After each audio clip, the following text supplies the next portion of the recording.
Today we're going to look at the 25 Pounder Mark II field gun. This gun has its origins in the First World War and was a result of the lessons learned. The Royal Artillery used the 4.5-inch Howitzer and the 18 Pounder field gun as their main weapons, and at the end of the war the view was it would be a good idea to try and amalgamate both types of weapon. The result, eventually, when finances permitted, was the 25 Pounder Mark I. This was a conversion of the 18 Pounder First World War field gun with pneumatic tyres and a 25 Pounder barrel.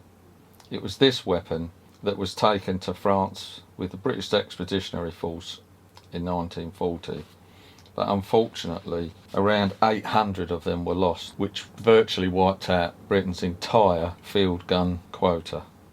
So let's discuss the differences between a howitzer and a field gun and how the 25 Pounder fulfilled both roles.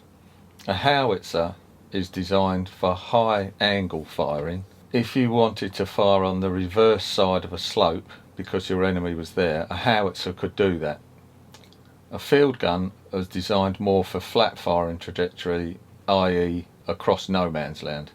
What the Royal Artillery wanted was a gun that could do both, and this is how the 25 Pounder evolved. First thing we're going to look at is the barrel of this gun. This gun is fitted with a muzzle brake. This is to reduce the recoil forces when it fires. The early 25 Pounders were not fitted with the muzzle brake. This was added as the charges were increased, and particularly for the anti-tank gun round, which we'll look at later. The barrel is 3.45 inches or 87.6 millimeters, so it compares favourably with a German 88, although it was never designed obviously as an anti-aircraft gun. The 25 Pounder used a two-part ammunition system, the 25 pound shell, from where the gun got its name, and a cartridge, and contained within the cartridge were various bags with cordite, which was the explosive used.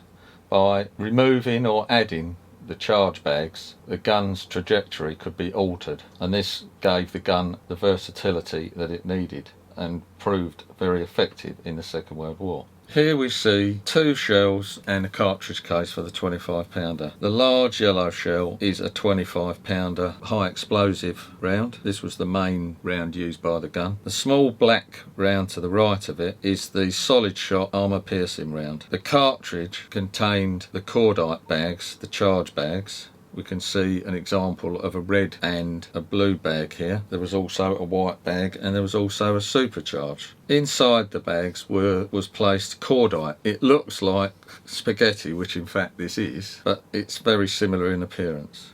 Here we can see the breech end of the barrel. This is the end where the cartridge and the shell are.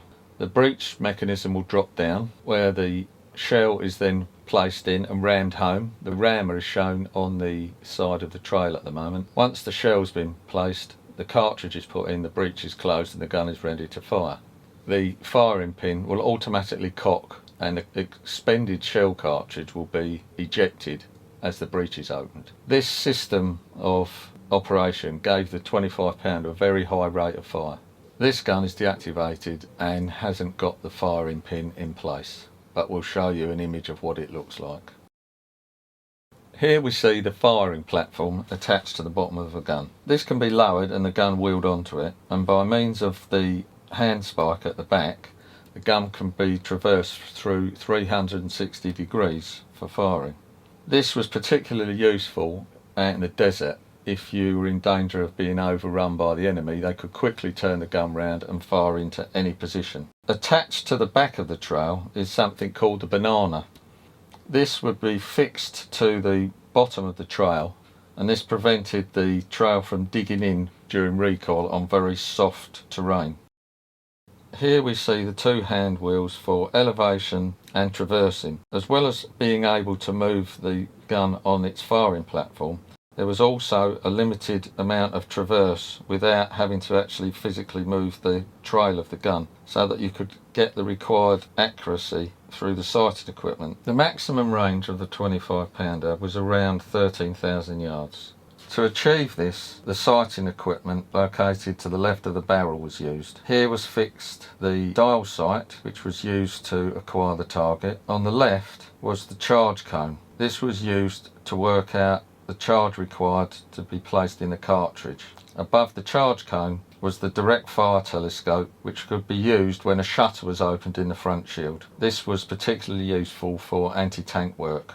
Below the sighting equipment and attached to the front shield, we see the brown case. This was for storage of the telescope, and to the left is the night illuminating equipment, which could be used to illuminate the dial sight and equipment when firing at night.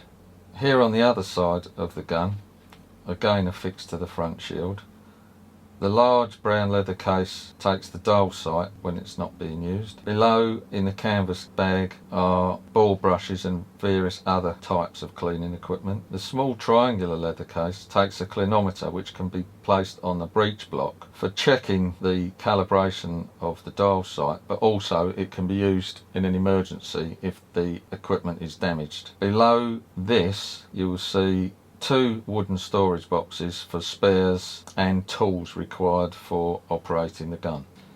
Behind the toolbox on the side of the gun are stowed the 2 hand spikes used by the crew for manoeuvring the gun, and we can also see above them one of the levers which holds the gun platform in place in travelling mode. There's a similar handle the other side.